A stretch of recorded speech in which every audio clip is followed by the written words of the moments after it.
to talk about what you want to find out about creative producing. I'm really so delighted to be joined by Izzy, if you just give us a wave, and Caro, who's on our screens here, giving us a wave, who are current students on the programme. So at the end of the session, obviously during, just stick questions in the chat. If Izzy or Caro can answer those questions as we go, they will do. If not, we'll make sure that we get to them at the end of the session. The most important thing for me is that you feel like this has been worthwhile for you as a session. I have problems stopping talking about producing, so you'll have to stop me and ask questions at the end. And do repeat again, do pop them in the chat, and I'll keep an eye on them as I go. I'm going to share my screen, and I'm also in a second, or perhaps I'll wait till the end, but I will give you a little handout to take away with you that's got more about the sort of detail of the courses, the units of the course as they go. But we'll start with this one.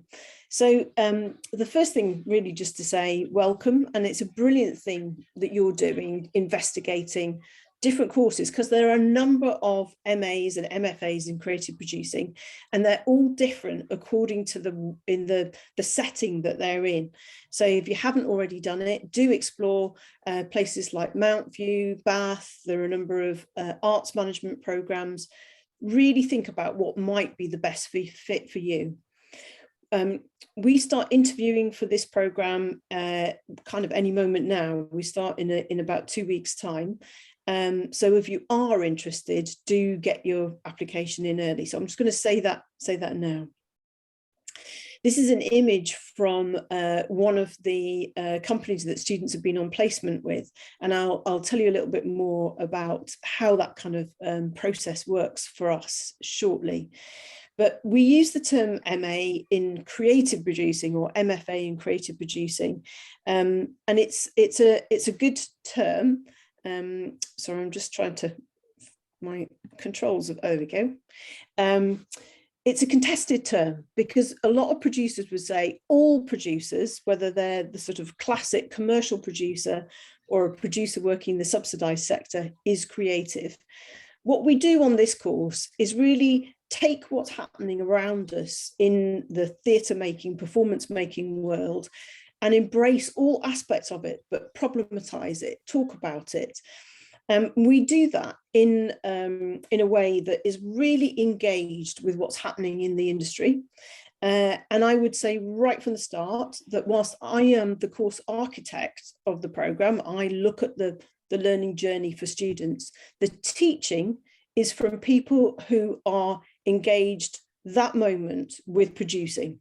They're people who are practically engaged with the knottiest issues in making work. And this is a quick snapshot of the people who the students have been working with this term. And they are from all aspects of producing practice and all scales.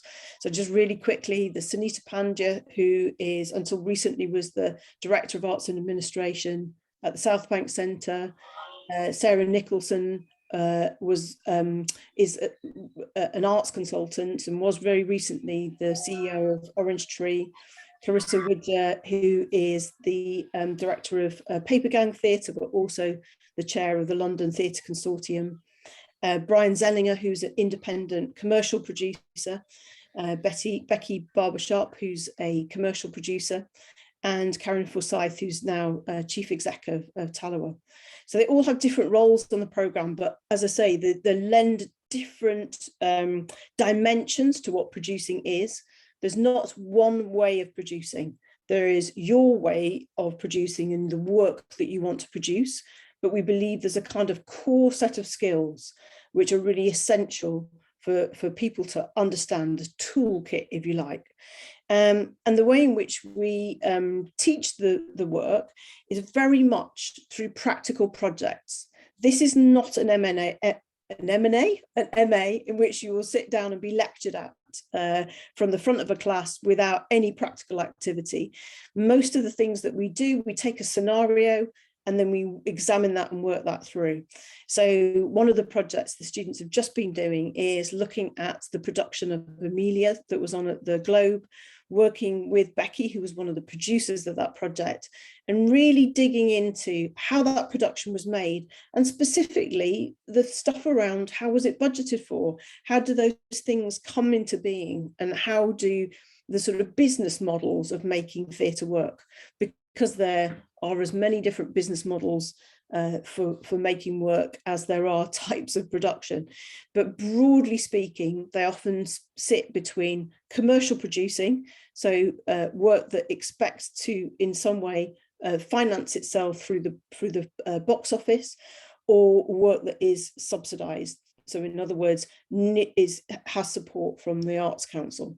And both of those models are taught within the programme. One very important aspect, though, is actually to be someone who can start their work, whatever the conditions are. And so teaching entrepreneurship and entrepreneurial thinking is really core to the way that we teach producing. I don't want anyone of you to ever be turned down and dejected by the word no. I want you to be able to say, I am going to make this work, and I will find a way of making it work.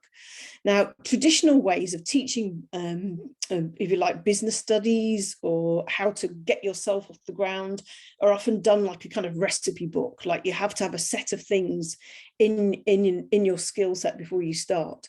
We approach it much more like opening the fridge door and thinking, what am I going to make out of what I've got? So it's really understanding your own potential and working from that, knowing how you can use your own networks, mobilizing those networks to build new networks, and actually just getting started and learning through doing. And it's very values led, so one of the first things that you will do on the program is really think about who you are, what motivates you, what makes you who you are, and you will use that in your producing practice. We really also embrace and celebrate what you know already. There's a massive range of different skills that people come along with, and we expect you to share those and be open, and we expect that of everybody on the programme.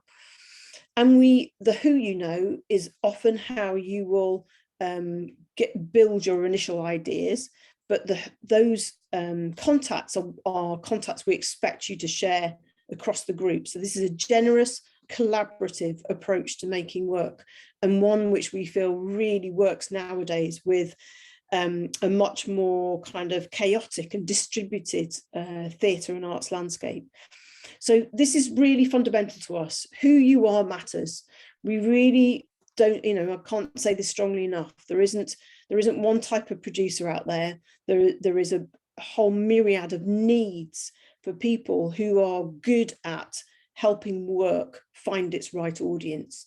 So we start with, really knowing who you are. And then this is a little bit about the types of work that we encounter and placements that students go on. And there isn't any kind of judgment about whether you're interested in small scale or large scale, whether you're interested in musical theatre or live arts.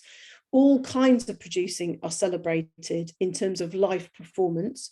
We do a little bit of collaboration with film, particularly internally with our acting for stage and screen courses. But predominantly the model we're looking at is a live performance model.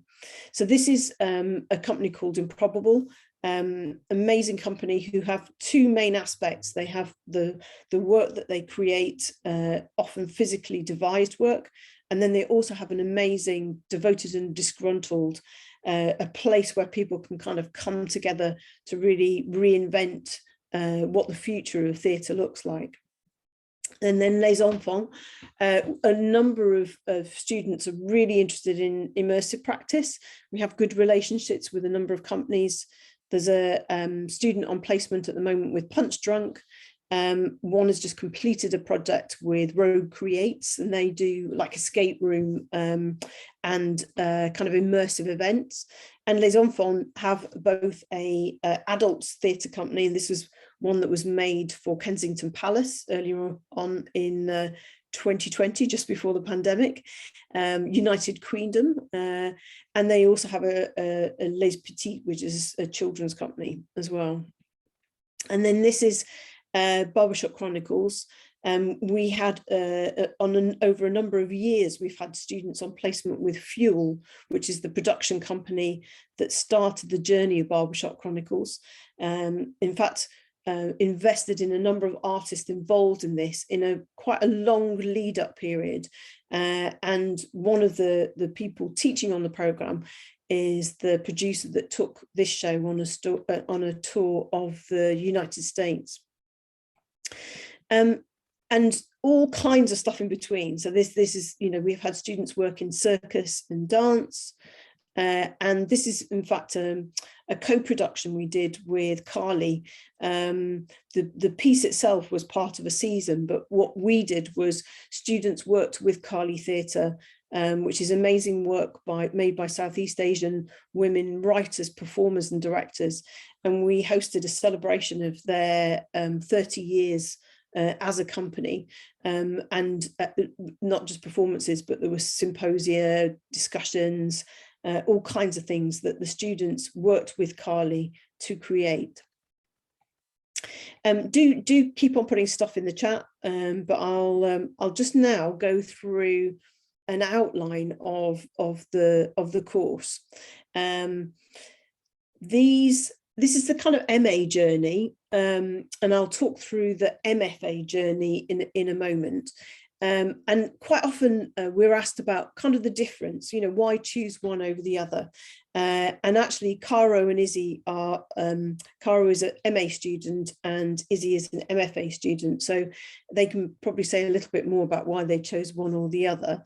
I'll go through the principal differences, but essentially the MA is a much more intensive experience because essentially you have 4 terms to develop your producing practice. The MFA is a longer period of time, so the MFA is spread over 2 years. So what you're looking at here is a kind of diagrammatic. It's starting in the autumn of 2022, and in lots of ways the autumn is the most intensive time. Now, many of you will be looking at MAs, and that your colleagues who might have thought about doing an MA might only go to 1 lecture a week. It's much more intensive for us on the producing course. In fact, other than Wednesdays, you'll be engaged in activities every day, Monday, Tuesday, Thursday and Friday. I'm just going to quickly characterize these, and then I'll give you a PDF which has got much more information about both of them. But if you imagine the 2 main things that people are often wanting to know more about when they think about producing, they've often done some form of producing already at different scales, but it's often that anxiety around asking for money, around building a kind of business or building a budget. And the creative entrepreneur is specifically designed to address a lot of those fears. And each of the little exercises, we tend to do short projects, are about developing your kind of financial and creative muscles. So it's that you feel much more familiar with the language and the kind of activity of that aspect of producing. And in terms of entrepreneur, I know it's a tricky word to say, never mind to actually talk about it, but really I see that person as a self-starter. And even if you don't think of that of yourself in that way, often what producers are people who find their ways around obstacles. And I see an entrepreneur as somebody who kind of doesn't take no for an answer, that they will find a way of making a project happen. And obviously part of that unit is kind of just understanding the way in which you can do that. Cultural landscapes, which is the other unit that takes place in the autumn, is about understanding what's going on in the UK, hearing from different speakers, theatre makers, theatre directors, venue people who run venues, and also academics who've specifically researched into subjects like inclusion and well-being, and the sort of cultural big cultural themes that are coming through and inform how work is funded. And that's done with another course. So that's with our advanced theatre practice course. So it's the first kind of structured opportunity for collaboration that happens at that point. Then we move into the spring, and I won't go through the spring and summer in such detail. Sorry. I'll just outline them, because a lot of that is down to you. So I want you to imagine you're on the course and you're doing practices, and that basically takes place on Mondays, Tuesdays and Wednesdays. You sort what you do in that period yourself. So you will either find a placement or propose a project. Or indeed, if you have your own producing practice, you can use that during that time. And that spans from January to June.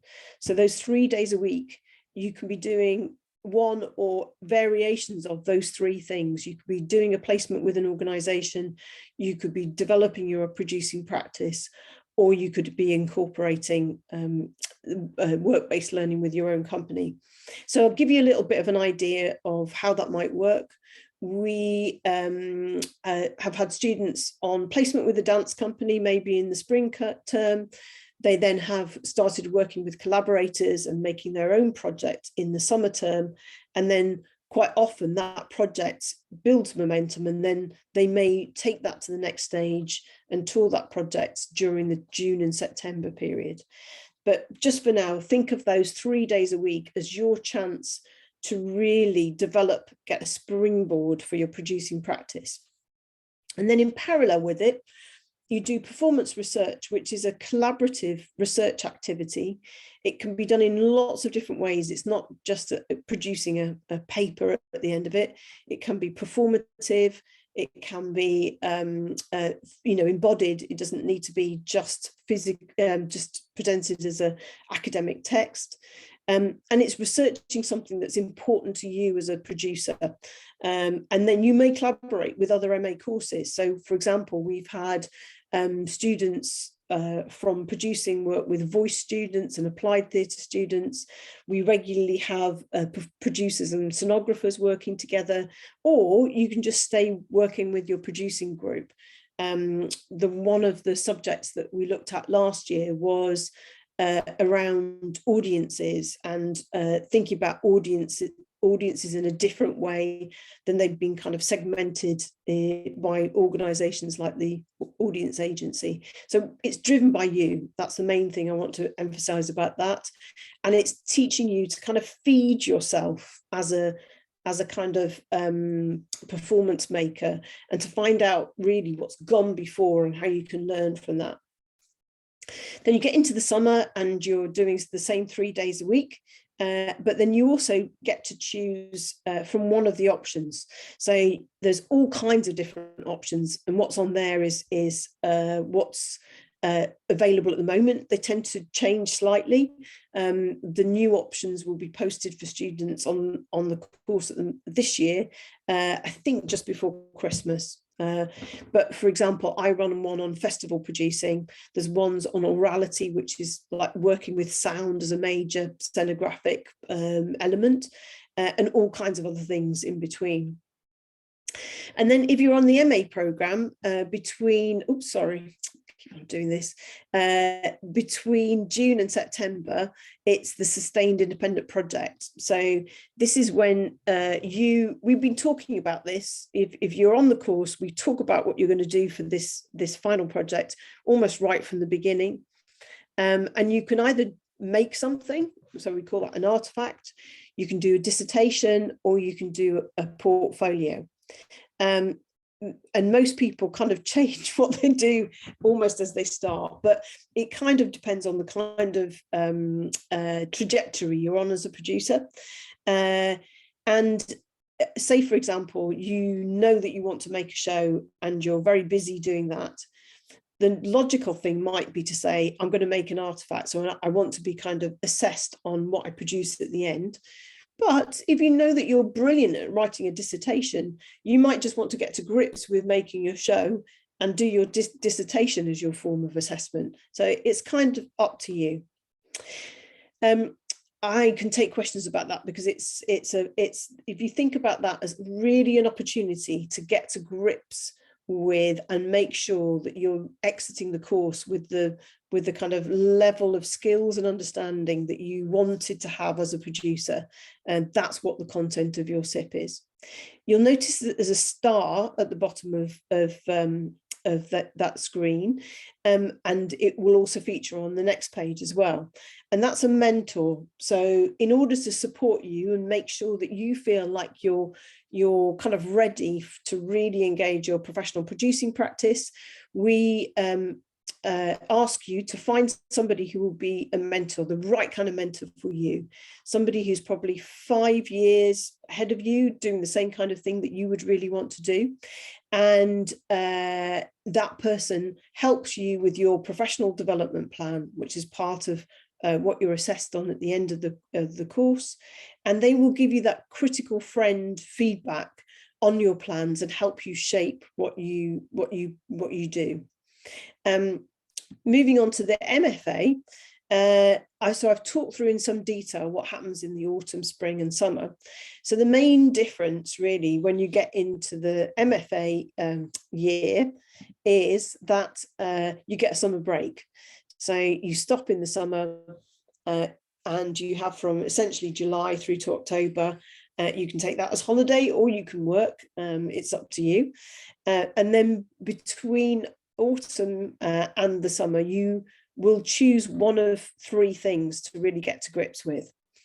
And all of that is underpinned by an attachment. So that's very similar to doing a placement, except for we would expect the person you're on placement with to give you a much more autonomous role, much more senior role, and that we would expect them to pay your expenses at the very least. Quite often, and this has happened this MFA year, students are actually kind of working in a paid role in that. Some of that might vary depending on your visa arrangements, but that is entirely possible. So in addition to doing the attachment, you either do a case study or you do a dissertation. The case study can be related to the attachment or it can be completely different, and it depends, what you need. And just to mention, there's 2 stars on there. So normally you would have a mentor helping you and guiding you on your professional development. Quite often we suggest that happens in the beginning of the autumn term, and then you have a different mentor advising you when you come out through the summer. And again, that's entirely bespoke to you. It's not, you don't share them with anybody else. This is entirely for your kind of exit velocity as you come from out of the course. I am now going to move on to just a few examples of student work from recent years. So this is Kai. Kai is working actually at the moment with Complicité, but she also has her own company called Rumour. And she developed this company while she was at Central, and she did a number of things. She wanted to really address some of the problematic issues around producing theatre, and particularly the lack of producers from the Southeast Asian diaspora. So one of the things she did at Central was set up she worked with the student union, formed a society. It was an incredibly effective society because it kind of combined activism and food in a really kind of joyful way. She's just got funding back in the summer for an event called the Crying Party, which was kind of to address the issues around the pandemic and gather artists from the Southeast Asian diaspora together to go, to give them agency and start producing work. And then Rumour Fest was another kind of project that came out of that. And then this is, you might have seen the video of Sarah Mcbride. She started this project, so that ABA started as a student project in the autumn term. She was from Belfast. She was into electronic music. She knew that there was a massive gap in provision in terms of Belfast. So actually went with the idea. It was started as literally a kind of, 3-week project. She then thought, actually, why don't I take this to the Belfast Titanic Docks area as an idea? And basically the idea grew from there. In the first year, there were, I think it was 2,500 at the first event, and it's grown and grown since then, and now has its own event in London, and there are kind of satellite events that go around it. But I love this image, and for me, it's about the joyfulness of making live work. But we are genuinely concerned with all scales of making theatre. It's not just the large scale that we valorize. There's I think none of us would produce if we didn't believe that making theatre changes lives and enhances people's kind of experience of being alive. So the producing course is for everybody who wants to make a good idea reach an audience. I'm gonna stop talking now. As the students will know, I will keep on talking forever and ever. Well, we've got some questions on, or they're kind of responses, but yeah, and anything, and don't be shy. This is, if you're thinking about doing an MA or an MFA, it's a fabulously sized financial commitment. So I'm sure that you've got lots of things that you might want to know more about it. So either just ask us or stick it in the chat.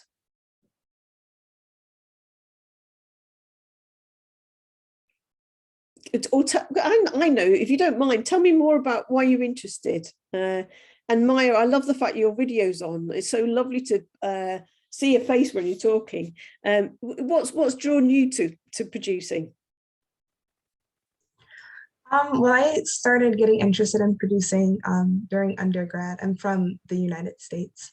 And I just am really passionate about being able to connect all of the different areas of theater specifically together, and not really having to choose one area to focus in.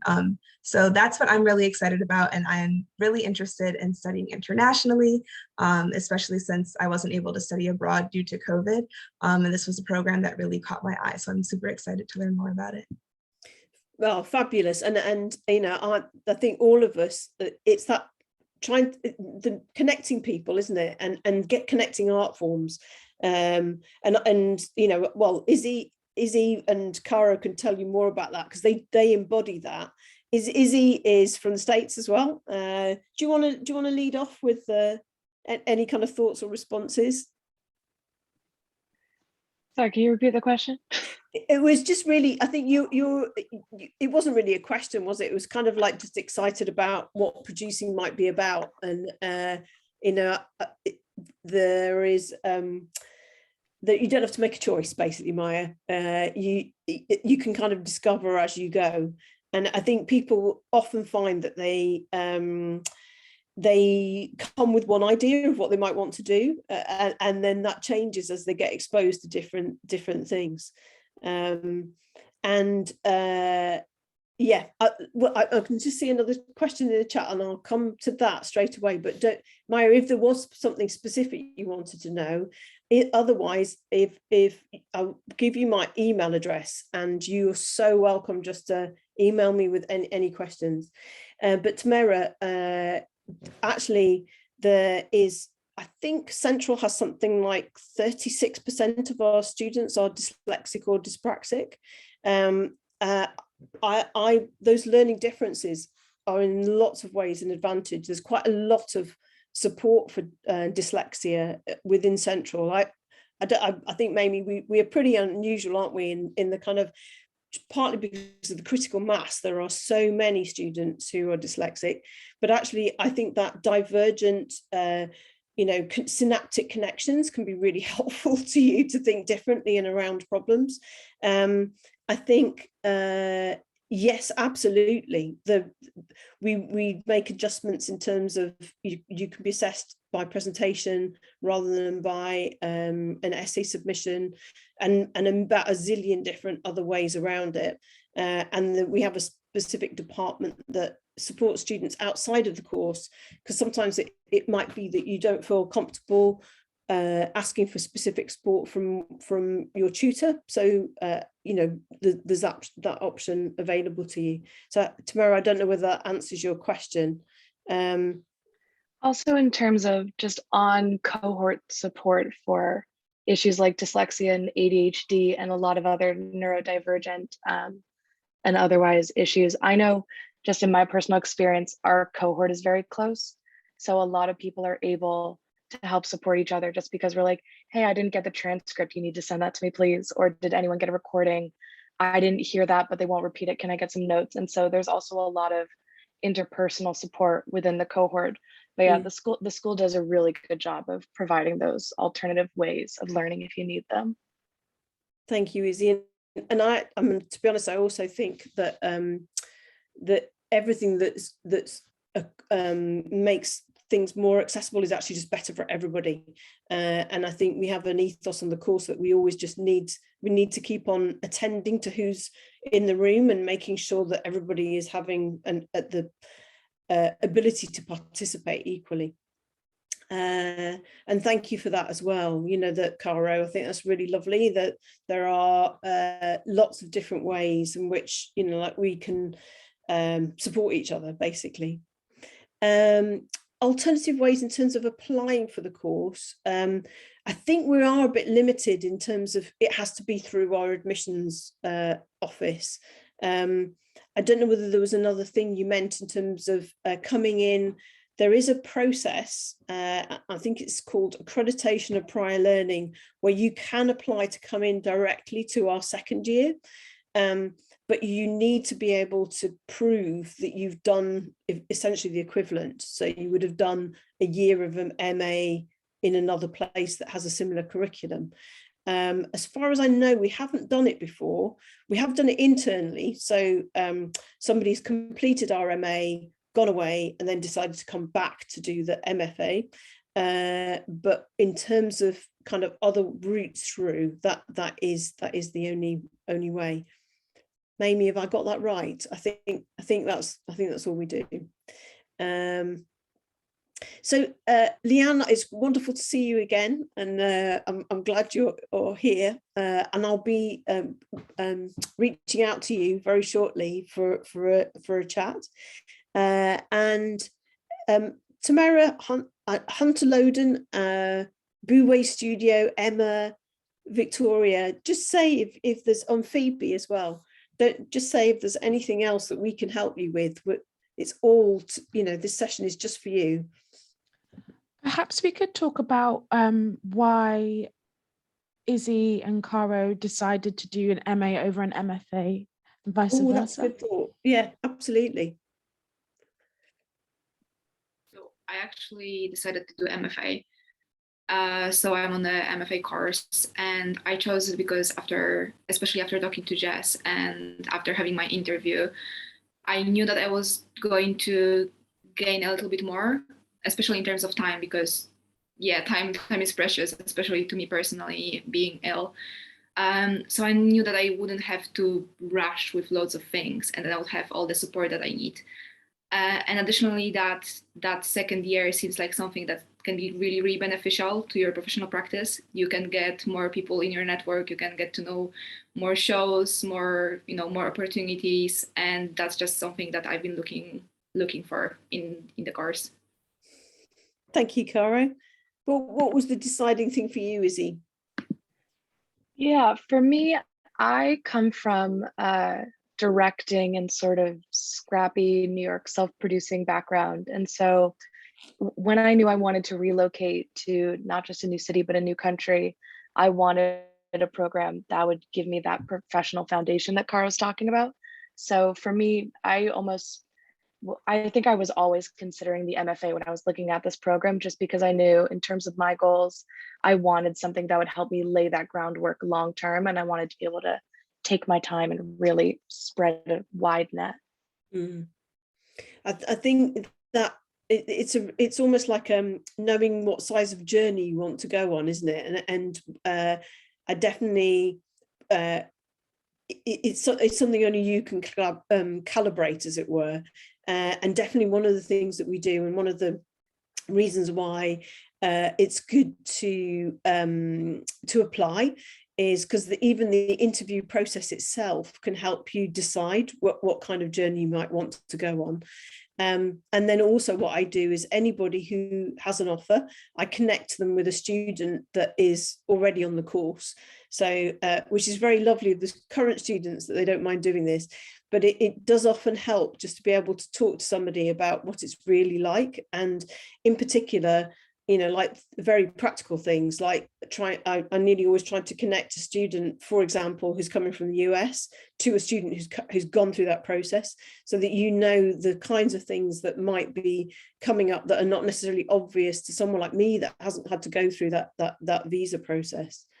I'm just looking at the Boo's comment here. So to say that the course is going to be focused on theatre and entrepreneurship, and mostly in theatre. And if your background is in filmmaking and directing, writing, you know, we do. In fact, I think we've got at least one dramaturg and many directors on the programme. And I think that it's the teaching that tends to focus on live performance. But if you look at that as a set of arts management skills, you can apply that very broadly. What I would say that we don't do is teach film producing, because that is a very different set of skills, and kind of almost like a different job description. The closest we have in terms of regularly students undertaking connected with film is our collaboration with the Acting for Stage and Screen, who usually make about 4 films a term. So there's lots of opportunities to get involved with different types of films, and most of that producing related to the way that theatre produces is more around production and location finding. So it's just really managing your expectations. Yes, we do concentrate mostly on theatre, but if your background is film making, then that, you know, absolutely, you've got many people who've kind of translated into live performance producing from that background. And actually, I would say probably now more than ever, theatre needs filmmakers, because understanding about how stuff can be kind of captured digitally, and just doing that playfully, doing it live, doing it. If you've seen what the Immersive Studio has done at the National Theatre, there's amazing stuff, which is a kind of fusion of live work, filmmaking work, and game. You know, essentially what they do is hack software that's connected with games and use it into theatre.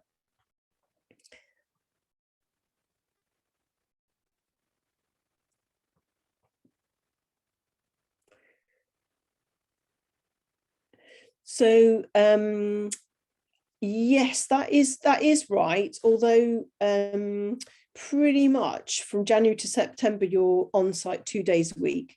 And I can tell you exactly, it's Thursdays and Fridays.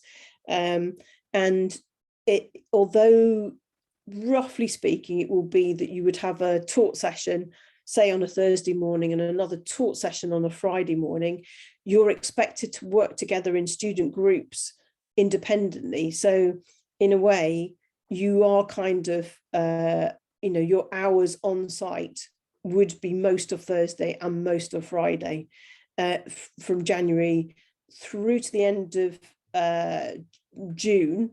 And then from July to September, that's when you do the independent project. So you could be anywhere. You could be anywhere in the world. And people often are. And in fact, one of the things I'd say is what's happening that's really interesting is that people want producers, and because they can produce online and meet in London.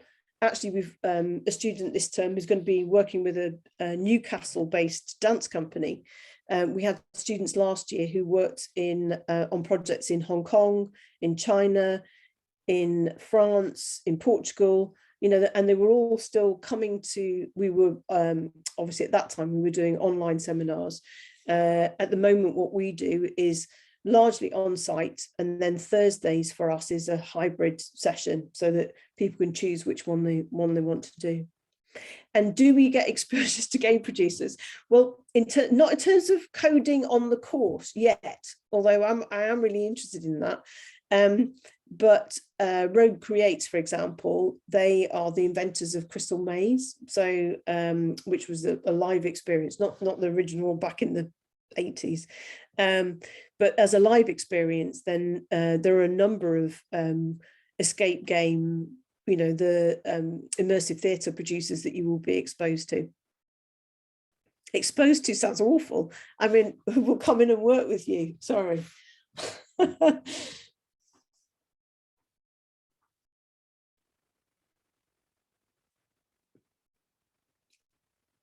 Is there anything, I'm just thinking from Izzy and Cara's perspective, is there anything that was a surprise to you that on the course that maybe we should prepare these guys for, if it's might be a shock? Maybe not necessarily a surprise, but kind of circling back to types of producing and people that we collaborate with. Even though we don't have those types of producing taught, we have a chance to actually get to know people outside of our course. So we do collaborate with writers, with people from different courses, and through them we also get to know people outside of Central who are interested in different kind of work. And thanks to that, we get a chance to actually do things that we fancy outside of theater as well. So that's a really, really good thing that I'm very happy about. Actually, that's a, I mean, we there's like a new writing night that is run, it's by students, it's not a curriculum activity, and there's a number of others. And you're right, Cara, one of the collaborations last year has led to a student from a couple of years on from now. She's working more or less in gaming design. But it is your journey. I mean, I think, and I can't emphasize this strongly enough, it's great to meet you here now, but do go and find out about other courses and find out about the way, not just what they teach, but the way that they teach it.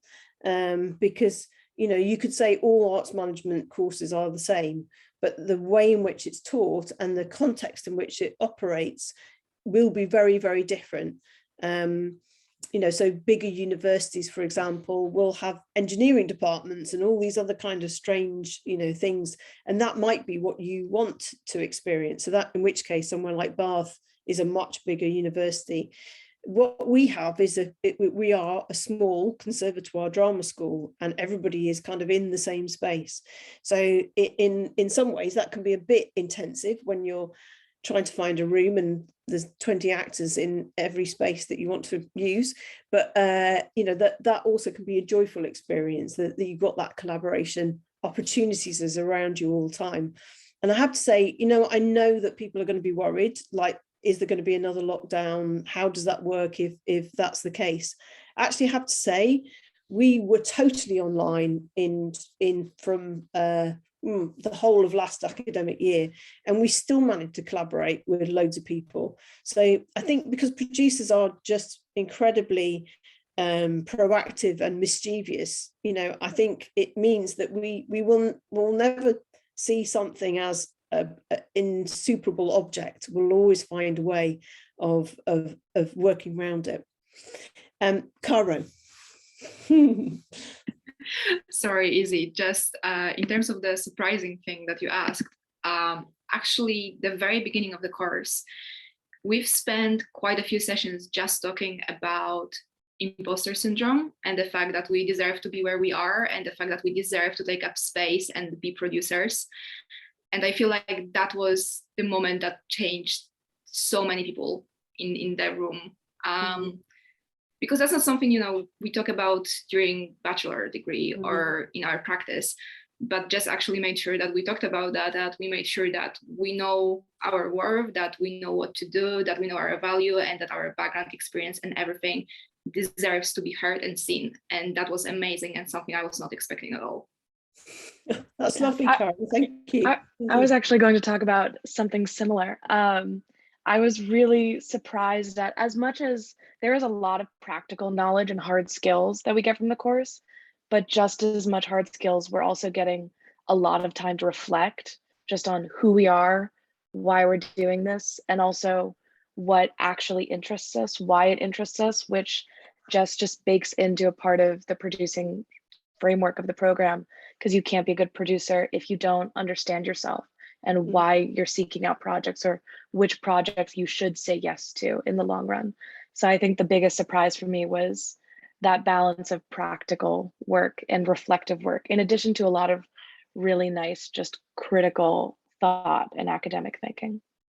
Thank you, Izzy. Thank you so much for Emma, and I know you have to go. But is there anything else for anybody else? And I'll tell you what I forgot to do. I will just put my email in here. So email me with any questions, and also I will just attach a document which just outlines the program. It's on 2 sides, so it's not a chunky thing at all.